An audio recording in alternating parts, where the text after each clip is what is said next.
Halo teman-teman, jumpa lagi dengan saya Lulu Finata, mahasiswi PGSD semester 7 dengan NIM 857033601 dari UPBJJ UT Bandar Lampung. Kali ini kita akan melakukan praktikum IPA di SD mengenai pengaruh deterjen terhadap perkecambahan. Perkecambahan adalah proses ketika biji mulai tumbuh menjadi kecambah setelah menyerap air. Proses ini membutuhkan air, udara, dan cahaya agar pertumbuhan dapat berlangsung dengan baik. Namun, dalam kehidupan sehari-hari, air seringkali tercemar oleh bahan kimia, seperti halnya deterjen yang berasal dari sisa kegiatan kita mencuci. Air yang tercemar ini dapat mengaruhi pertumbuhan tanaman yang ada di lingkungan sekitar kita loh. Oleh karena itu, tujuan praktikum kita kali ini untuk mengetahui bagaimana pengaruh deterjen terhadap perkecambahan kacang hijau, serta untuk memahami bagaimana bahan kimia dapat memberikan dampak langsung terhadap lingkungan hidup. Di sini saya sudah siapkan untuk alat dan bahannya yang akan digunakan. Yang pertama, kita membutuhkan air bersih secukupnya. Lalu saya membutuhkan gelas ukur ukuran 1000 ml, gelas ukur 500 ml, lalu ada kacang hijau, ada kapas, ada sendok, ada deterjen, dan juga kertas timah dan karet gelang. Selanjutnya, di sini saya membutuhkan 7 toples besar yang sudah saya berikan label dari kontrol sampai dengan konsentrasi 3,1%. Selanjutnya, saya menyiapkan 7 gelas kecil yang sudah saya beri label dari kontrol sampai konsentrasi 3,1%. Langkah pertama yang kita lakukan yaitu mengambil kacang hijaunya, lalu kita bisa merendamnya dengan air. Dengan tujuan itu untuk memisahkan biji yang mengambang dan yang tidak. Karena biasanya yang mengambang itu dia biji yang kosong dan tidak akan tumbuh. Jadi kita menggunakan yang tidak mengambang. Langkah selanjutnya, kita akan mengambil air bersih ke dalam gelas ukur sebanyak 1000 ml. Dan setelah itu, kita bisa memasukkan deterjen ke dalamnya, lalu mengaduknya sampai larut. Dan setelah kita aduk sampai larut, kita akan mengambil toples dengan ukuran konsentrasi 100% dan menuangkan larutan deterjen ke dalamnya sebanyak 500 ml. Setelah itu, kita bisa menambahkan air bersih lagi ke dalam gelas ukur sebanyak 500 ml yang sudah berisikan deterjen. Lalu kita bisa mengambil toples dengan konsentrasi 50% dan menuangkan air deterjen ke dalamnya sebanyak 500 ml. Dan kita bisa mengulangi langkah-langkah tersebut sampai dengan konsentrasi 3,1%.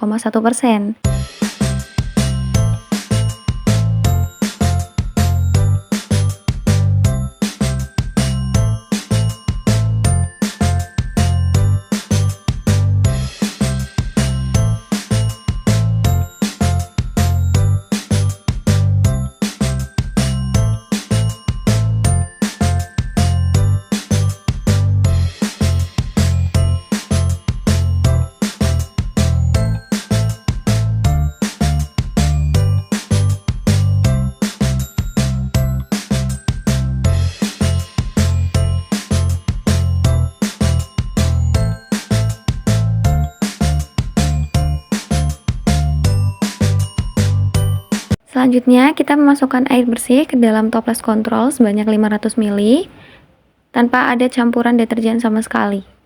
Selanjutnya, saya mengambil kacang hijau yang sudah saya pisahkan tadi. Saya masing-masing akan memasukkan ke dalam toples sebanyak 10 biji, ke dalam toples kontrol 10 biji, dalam larutan konsentrasi 100%, larutan 50%, 25%, 12,5%, 6,25%, dan juga 3,1%. Dan saya akan merendamnya selama 5 menit. Selagi menunggu kacang hijau direndam, saya akan mengambil kapas dan memasukkannya ke dalam gelas kontrol, gelas 100%, 50% sampai dengan 3,1%.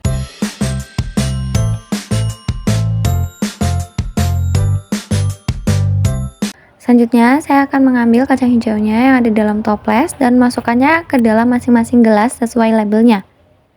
Dari label kontrol 100%, 50%, 25%, 12,5%, 6,25%, dan 3,1%.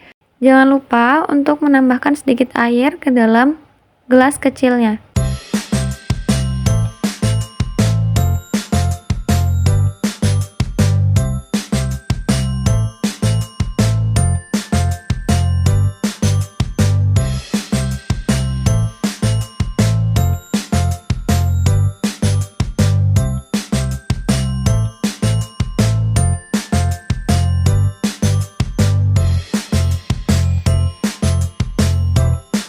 Selanjutnya, saya akan menutup masing-masing gelas menggunakan kertas timah dan karet gelang yang sudah saya siapkan. Dan akan saya simpan sampai 24 jam.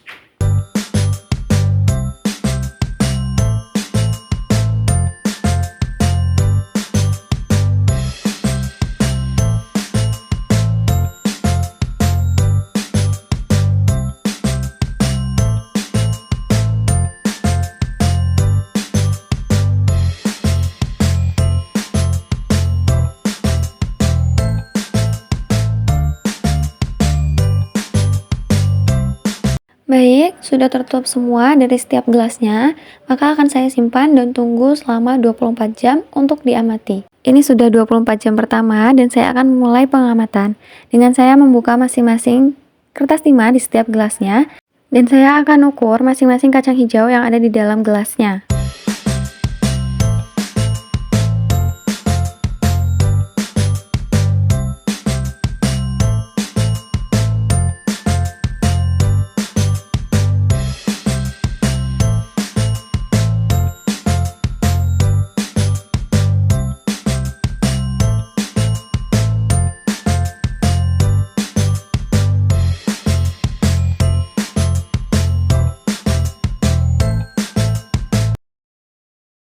Baik, setelah saya ukur dan mencatatnya di tabel pengamatan, maka saya akan masukkan kembali kacang hijaunya ke dalam masing-masing gelas sesuai dengan labelnya.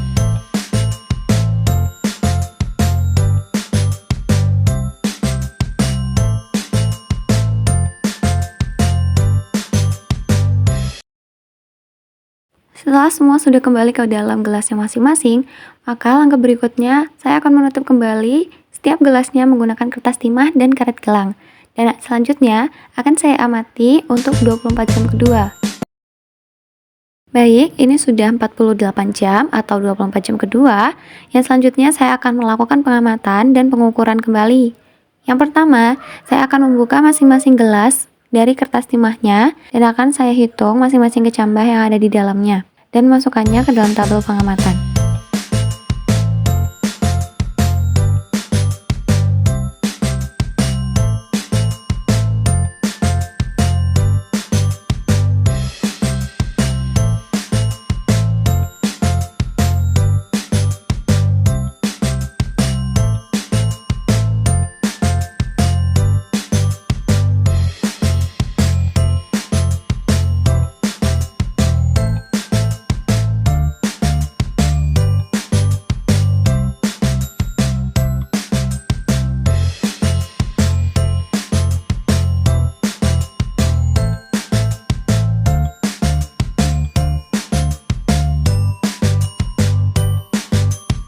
Baik, setelah melakukan pengamatan selama 48 jam mengenai pengaruh deterjen pada pertumbuhan kacang hijau, di sini bisa dilihat bahwa kacang hijau yang direndam air bercampur deterjen itu tumbuh sangat lambat.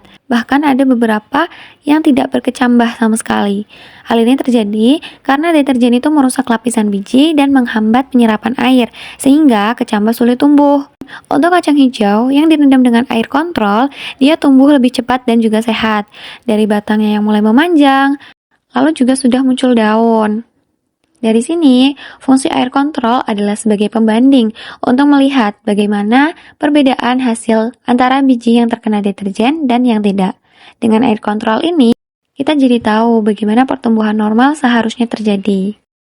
Melalui kegiatan praktikum ini, saya dapat memahami bahwa zat kimia seperti deterjen dapat memberikan pengaruh buruk terhadap pertumbuhan tanaman. Dengan demikian, kita dapat lebih bijak lagi dalam membuang air sisa cucian, agar tidak mencemari tanah dan juga lingkungan di sekitarnya. Dari kegiatan ini, kita juga belajar bahwa air bersih itu sangat penting bagi kelangsungan hidup tumbuhan dan juga makhluk hidup lainnya. Baik, sekian dari praktikum saya mengenai pengaruh deterjen terhadap perkecambahan kacang hijau kali ini. Sampai jumpa di praktikum selanjutnya. Bye-bye!